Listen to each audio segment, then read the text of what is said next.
This is how to make hard-boiled eggs in an air fryer in the fastest way. Put the raw eggs directly on the rack inside the tray of the air fryer. Depending on the size of the tray of your air fryer, put up to 6 eggs. Now put the tray that has the eggs slowly in the air fryer so that the eggs don't break.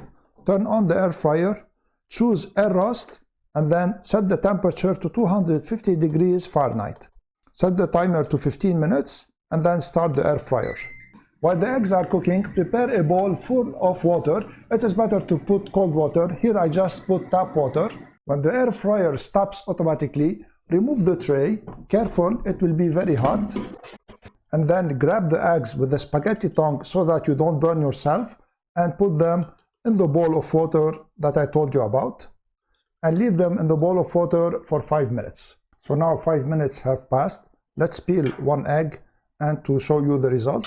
The egg peels really very smoothly, and let's cut it. And you see how it is cooked perfectly. I hope that this video was useful to you. If you liked it, please share it, subscribe to my channel, and give it a thumbs up. I would really appreciate it. I want to thank you all for watching. I'm Eloy from Stuff Around the House. See you in the next video.